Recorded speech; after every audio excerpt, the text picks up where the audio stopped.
primeiro caso é um paciente de 73 anos, branco, que teve um PSA em junho de 2015 de 18,5, confirmado, não tinha infecção urinária.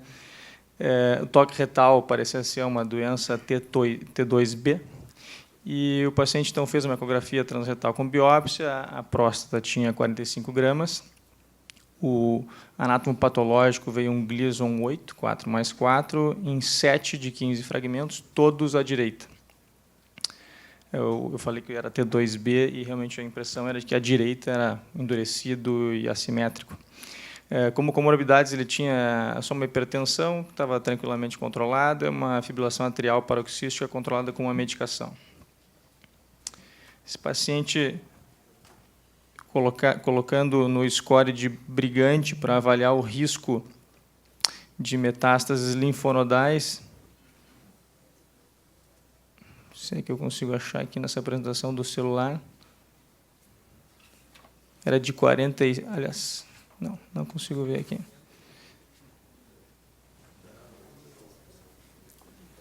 Enfim, ele era um paciente que tinha uma chance de metástase mais que 5% nos linfonodos.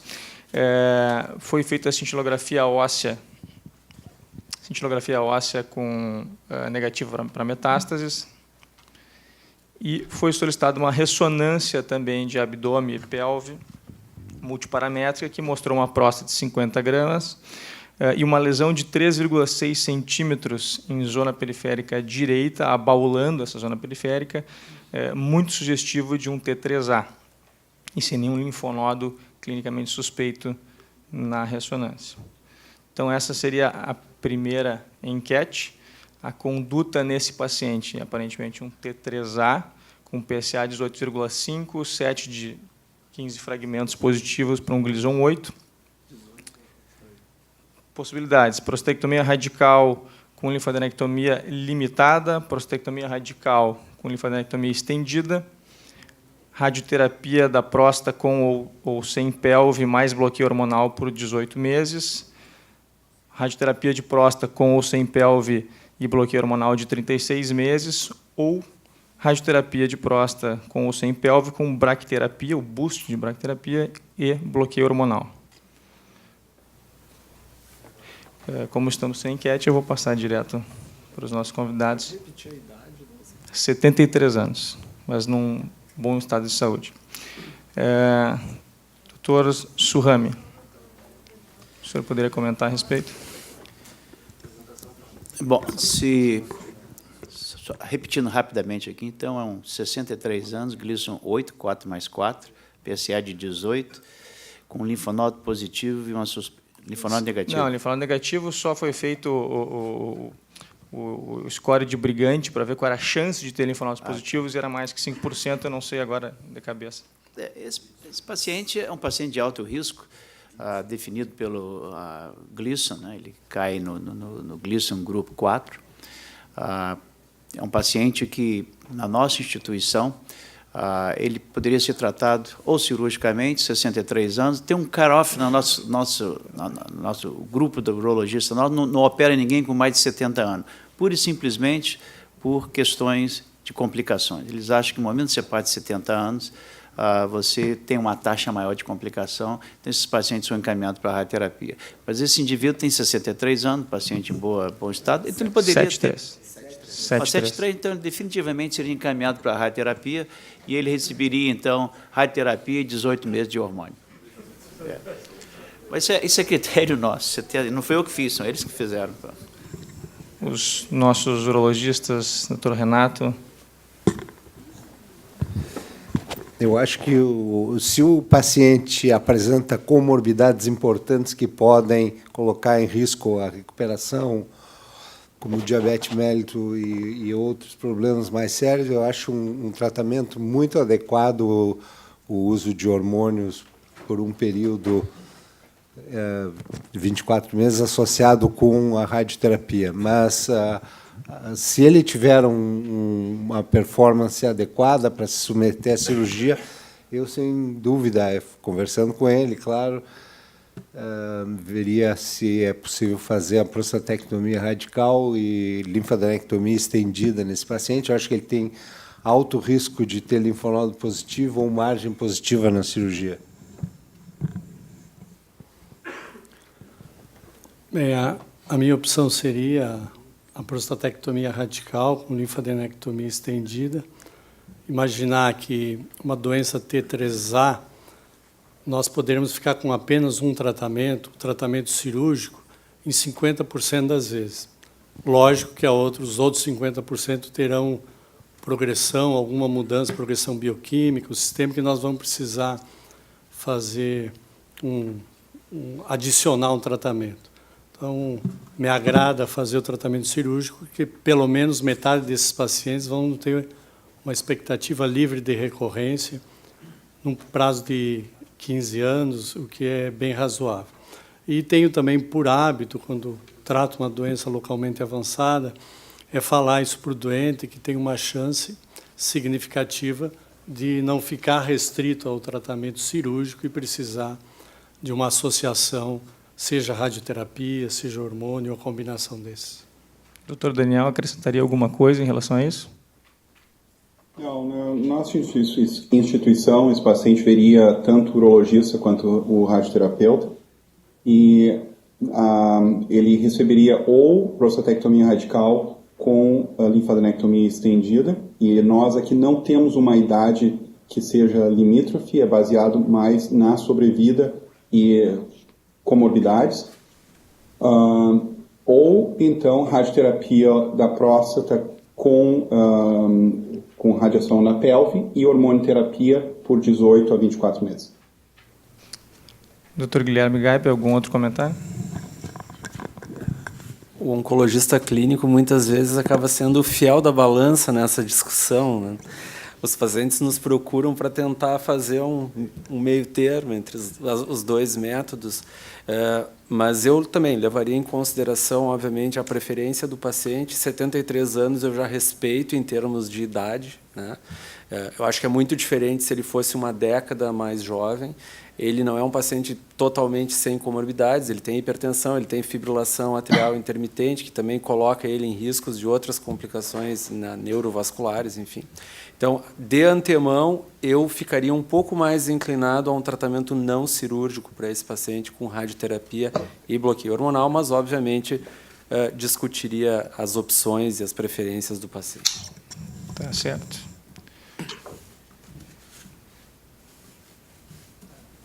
Então, nesse paciente, o ímpeto foi cirúrgico? Oi? Vou passar essa agora. Tá? O paciente foi submetido à prostatectomia radical, sem nerve sparing à direita, na verdade, foi ressecado amplamente daquele lado, mais a linfadenectomia estendida, incluindo linfonodos ilíacos comuns até o cruzamento do ureter e também os pré-isquiáticos, né, ou da fossa de Marsilio. O anátomo patológico final, então, foi um Gleason 8, 4+4, PT3A, N0, apesar de sair um monte de tecido, 12 linfonodos no anátomo patológico, e a ressecção foi com margem comprometida em ábsito direito, focalmente comprometido.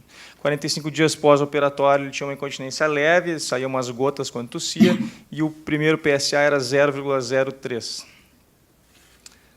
Nesse momento, então, podemos abrir para a próxima enquete.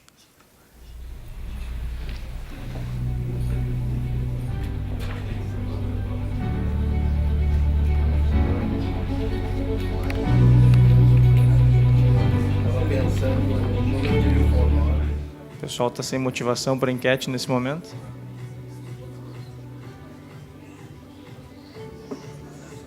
Não está funcionando? Não está funcionando a enquete. Pode sair a música. Tinha gostado mais da outra. Então, as opções: radioterapia adjuvante ou radioterapia de salvamento isolada, radioterapia de resgate mais bloqueio hormonal ou radioterapia de resgate mais antiandrogênio. Pode ser alternativa E também, nada agora. Poderia ser a alternativa E, nada agora também. Não, ele não está funcionando mesmo. Doutor Marcos?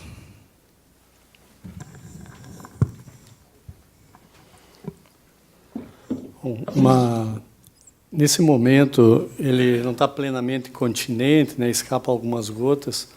Me agrada para tomar a decisão de irradiar quando ele fica totalmente seco, aparentemente está bem próximo disso. Uma margem positiva para um indivíduo com Gleason 8 tem alto risco de recorrência local e sistêmica. E outro comentário importante é que o PSA estando zero, que o André perguntou se é nada agora, é razoável para o paciente que a gente aguarde também e monitore esse PSA para, no futuro, tomar essa decisão. Mas, em tese, com essas características, para mim, a radioterapia adjuvante. Doutor Daniel?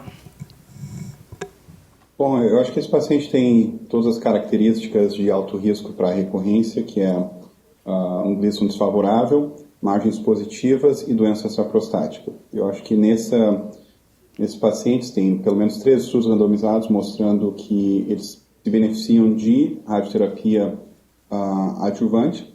Claro que alguns pacientes podem estar curados só com a cirurgia, é uma porcentagem muito pequena, então eu já encaminharia para o radioterapeuta e geralmente a gente aguarda aproximadamente 3 meses para iniciar a radioterapia depois da cirurgia, em casos como esse. Renato, algum outro comentário?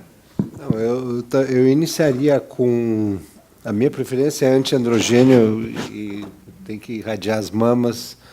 E quando ele adquirisse continência, faria radioterapia de salvamento. A segunda opção seria um bloqueio hormonal central e a mesma coisa, a radioterapia depois, da continência. Doutor Surrami? Certamente não há nenhuma urgência em tratar esse doente imediatamente. Eu não recomendaria, ele não está seco ainda, eu esperaria. A coisa ruim é que, como foi mencionado, ele tem alguns fatores que provavelmente, num futuro muito próximo, vai requerer alguma radioterapia. Mas esperar 3 meses e repetir o PSA e ter certeza que o paciente estava seco, não vai atrapalhar em absolutamente nada a sobrevida desse paciente. Então, eu esperaria mais 3 meses, repetiria esse PSA. Às vezes, ele até abaixa mais, está 0,03, né? Quer dizer, ele está bem, a cirurgia foi otimamente bem feita, o paciente está com PSA não detectável. Mas como hoje em dia nós temos esses ultrassensíveis métodos de detectar aumento de PSA, eu acho que 3 meses esperando ele vai se recuperar dessa incontinência e será mais fácil o tratamento também. Gaib, algum outro comentário?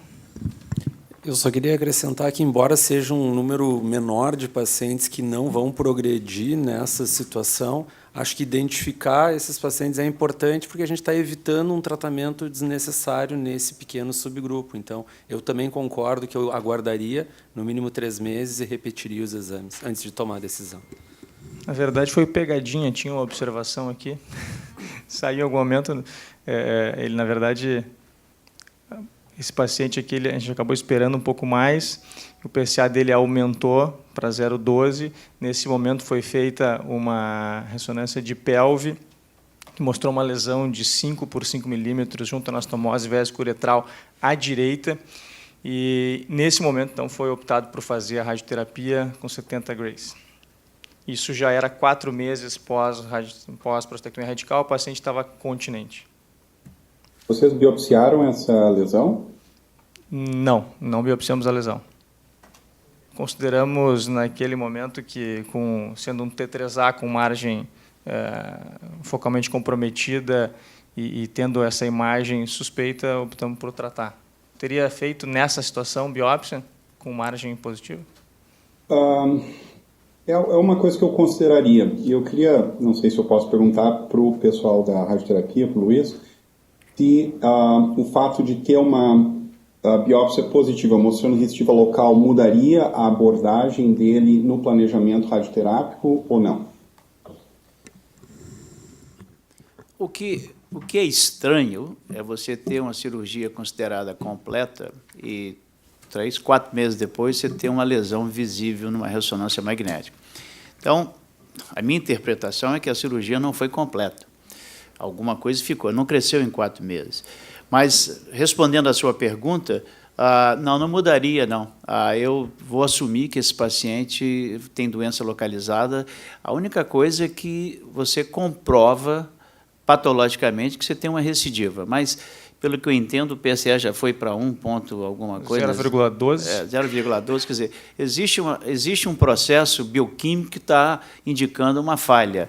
Se essa falha é puramente local ou sistêmica também, é uma questão de ser discutida, mas, nesse momento, eu certamente irradiaria esse paciente.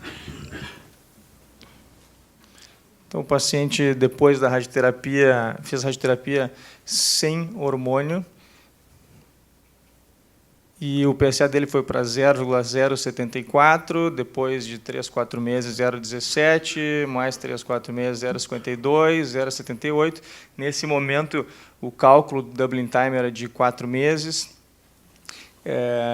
Foi solicitado uma PET-CT com PSMA e não tinha nenhuma metástase identificada na PET. Foi optado por iniciar o bloqueio hormonal, isso já 2 anos após a prostatectomia radical, e o PSA está indetectável desde então. O outro caso, paciente de 63 anos, esse sim 63 e não 73, branco, tinha um PSA em julho de 2014 de 17, no toque parecia ser uma doença, tinha um nódulo que ocupava menos de um lobo, não me lembro agora de qual lado, acho que lado direito, tá? Mas na biópsia veio um Gleason 8 bilateral, comprometendo 5 de 17 fragmentos, e esse sim era um paciente absolutamente saudável, o cara não usava nenhum remédio, não tinha nenhum problema de saúde. A conduta aqui, nesse primeiro momento do estadiamento do paciente, queria manter essa pergunta aqui mais breve, mas especialmente em relação ao PET com PSMA. Se teria, nesse tipo de paciente, alguma indicação no sentido de estadiar adequadamente, especialmente linfonodos ou coisa do tipo? Guilherme. Eu acredito que a gente ainda está aprendendo a melhor utilização do PET com PSMA. Então, eu utilizaria ele num cenário como esse, dentro de um adequado protocolo, né, para realmente entender qual é o verdadeiro papel. Fora de protocolo, eu acredito que ele não deva ainda ser utilizado para tomar decisão nesse cenário pré-operatório. É a minha opinião. Doutor Marcos, nesse momento, qual seria o estadiamento que o senhor indicaria? Letra B. Daniel? Eu concordo. Eu também iria com a ressonância multiparamétrica da próstata, porque isso vai avaliar a possibilidade de doença extraprostática, e também iria com a cintilografia óssea. Mas acho que é uma ideia interessante em pacientes no qual existe uma suspeita de doença metastática, seja para linfonodos ou outros órgãos, de que potencialmente essas novos exames, como o PSMA, a colina e outros, talvez tenham algum papel no futuro. Mas eu vou com B. Não sei se alguns dos colegas têm ideia em relação ao qual seria essa sensibilidade do PSMA nesse momento para definir se realmente tem linfonodos, e se por acaso fosse feito o PSMA e não apresentasse nada, isso seria possibilitaria que a gente omitisse a linfadenectomia nessa situação?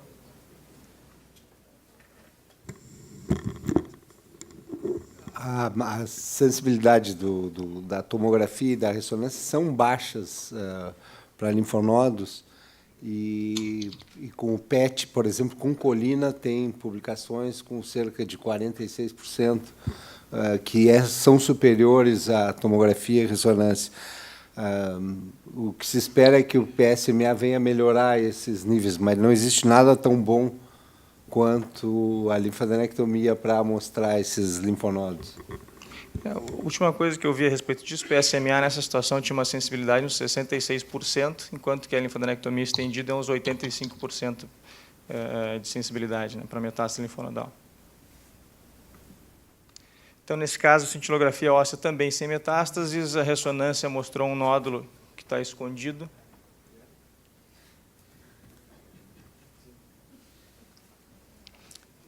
tá escondido, estava escondido pelo Dr. Daniel. Até no laudo foi dito que era possivelmente um T3, mas, obviamente, é bem diferente daquele outro caso.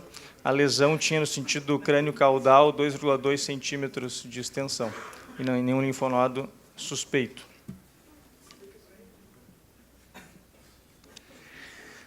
Nesse paciente foi optado pela prostatectomia radical com linfadenectomia estendida, veio no anátomo patológico um Gleason 8, um PT2, ele não tinha extensão extracapsular, margens negativas, e veio um linfonodo de 40. A linfadenectomia foi exatamente a mesma e muito mais linfonodo, né? Então era um linfonodo ilíaco interno esquerdo com uma metástase de 3 milímetros dentro do linfonodo. 45 dias pós-prostatectomia radical, o paciente tinha um PSA de 0,036. E agora, o que fazer? Observação, radioterapia imediata, radioterapia com bloqueio, ou bloqueio imediato apenas. Começar pelo Gaib agora. O doutor Suhaime. Fique à vontade. Bom, definitivamente esse paciente precisa de tratamento, na minha opinião. Infelizmente, nós não temos ainda nenhuma evidência que o tratamento A, B ou C é o melhor. Mas baseado naquilo que eu mostrei antes, nesses estudos que estão mostrando que o tratamento combinado é o melhor do que pura e simplesmente um tratamento isolado, esse paciente eu faria radioterapia e hormonioterapia.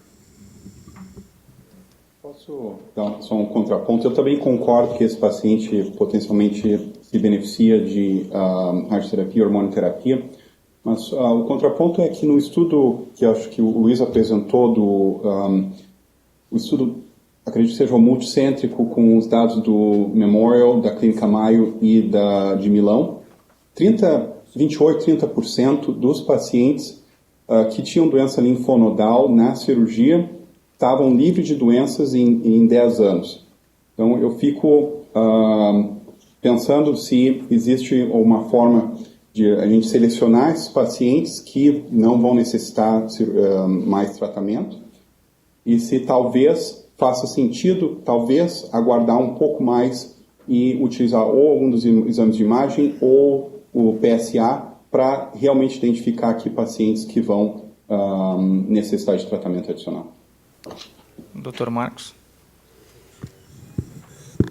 Uma estratégia para que os linfonodos sejam sempre todos eles analisados é a gente separar as cadeias e mandar 8 pacotes diferentes para o patologista. Vê que na primeira tinha 12, agora tem 40 gânglios. Eu levei muita fé nessa linfadenectomia aí, baseada em 40 gânglios, um positivo. Eu observaria. Vou acreditar que a minha linfadenectomia foi curativa, tirou o único gânglio doente. Margem era negativa. Sim, só um comentário. Sempre, nesse paciente, são 4 pacotes de cada lado que acabam indo. São os ilíacos externos e obturadores juntos, os ilíacos internos separados, e outro pacote fossa de Marsilha e outro pacote dos ilíacos comuns. Então, na verdade, foi idêntico, mas essa diferença enorme. Renato? Sempre, classicamente, se referia aos trabalhos da Mayo Clinic, que quando os pacientes tinham um linfonodo positivo na cirurgia, deveriam ser submetidos imediatamente ao bloqueio hormonal, sob pena de ter uma evolução ruim. Mais recentemente, principalmente com a publicação do Studer no Journal of Urology de 2014, dá para se separar entre um linfonodo acometido e 2 ou mais linfonodos. Esses 2 ou mais precisariam imediatamente de tratamento, bloqueio, rádio, etc. E com um linfonodo haveria uma possibilidade de observar o paciente, ele talvez não precisasse fazer bloqueio ou fazer nada, talvez até metade dos pacientes não precisassem, com um linfonodo só, não precisasse se submeter a bloqueio hormonal. Guilherme, para que lado que vai a coisa? É uma zona muito cinza, onde a gente navega sem muitos instrumentos, baseado em dados retrospectivos, que tem um viés de seleção muito claro. Acho que a gente tem que buscar uma evidência mais substancial do que fazer nesse cenário, mas especificamente nesse caso, para não ficar em cima do muro, eu observaria por ser realmente um linfonodo só de 40 e ainda com uma carga tumoral bastante pequena. Então, nesse cenário, eu observaria no primeiro momento, mas volto a dizer, eu acho que é muito importante que se desenhem estudos para avaliar especificamente esse nicho, que é cada vez mais comum, como o Dr. Surami já nos mostrou. O que é interessante observar é que a cirurgia linfática estendida é uma coisa mais recente, talvez 10, 12 anos.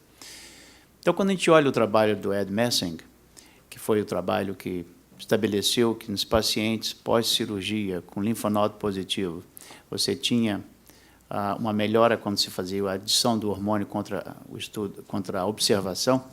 Se você olha o braço da observação, nem todo mundo faleceu quando manteve pós-cirurgicamente sem nenhum tratamento. Na grande maioria daqueles pacientes, talvez um linfonodo só fosse retirado, e claro que a cirurgia não foi estendida. Então, você não tem essa vantagem de ter 40 linfonodos retirados. Mas o ponto que você tem que decidir é o que você quer atingir com o seu tratamento. Você sabe, baseado em nível 1, que você vai melhorar a sobrevida. Se você negocia 10% sendo pouco, então você não faz nada. Se você negocia 10% sendo bastante, então eu acho que esse paciente deveria ser tratado por isso. Então, o meu conceito aqui seria esse. Você, às vezes, faz um tratamento sistêmico no paciente para uma melhoria de sobrevida mediana de 6 meses. Mas você faz porque você vai alcançar esse tipo de sobrevida. Então, essa negociação tem que ser feita também com o paciente.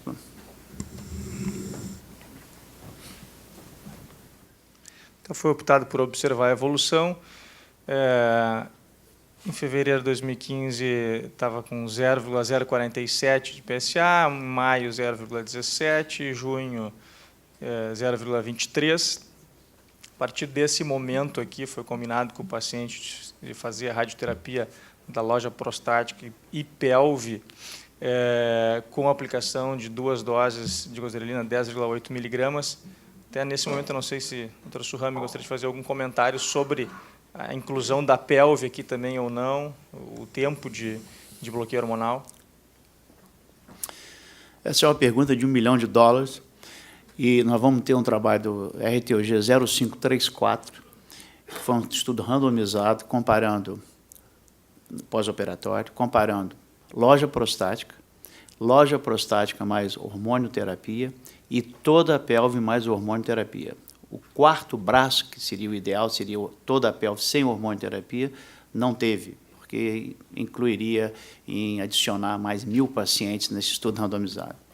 Eu não posso te dizer o resultado aqui, porque vai ser apresentado no Astro, ok? Então, é confidencial. Mas, nesse caso, eu faria hormonioterapia também, e faria toda a pelve. E alguém optaria por não fazer a radioterapia, só hormônio, nessa situação em que era uma margem negativa? No princípio, não. Então, no segmento desse paciente, o PSA ficou em 0,01, março de 2016, que já estava quase 6 meses com o bloqueio hormonal, estava indetectável, e depois, já sem o bloqueio, junho de 2016, 0,02, outubro de 2016, já estourou, 2,26. Cintillo óssea sugeriu a suspeita de algumas metástases, as tomografias focais comprovaram metástase terceira costela e também em L2. Esse é um paciente que a gente já está com o tempo encerrado. Esse paciente acabou seguindo aqui para bloqueio hormonal apenas. Ele inicialmente baixou o PSA, mas estava em 1,55, 0,2 e começou a subir de novo. E atualmente ele está usando bloqueio hormonal associado à abiraterona e desde início desse ano está com os PSAs indetectáveis. Não sei se Gabi tem alguma palavra final a respeito desse segmento aí do Essa parte já bem oncológica do caso, se teria feito alguma coisa diferente? Não é à toa que câncer de próstata com linfonodo positivo é considerado estágio 4, porque é doença sistêmica. Então, ele evoluiu naquilo que era o mais provável, uma doença sistêmica que os tratamentos atuais disponíveis não foram capazes de conter a sua evolução. A única coisa que está sendo explorada agora, e já começaram os estudos randomizados, é se valeria a pena irradiar a oligometástase, né, desse paciente. Pelo que eu entendi, tem 2 lesões em costela apenas, então é pequena ou não pequena. Então, existe, na verdade, proposta de fazer estudo randomizado nesse estilo, e, mais uma vez, do ASTRO, desse ano na plenária, vamos ter um estudo em relação a câncer de pulmão metastático, que foi feito radioterapia com quimioterapia, tentando explorar todos os efeitos abscópicos que pode existir. Então, seria uma consideração botar um paciente desse tipo num estudo randomizado, fazendo um tratamento local, não. Tá certo. Bom, nós estamos com o tempo encerrado. Agradeço a todos e agora vamos descansar um pouco, que amanhã tem mais. Até mais.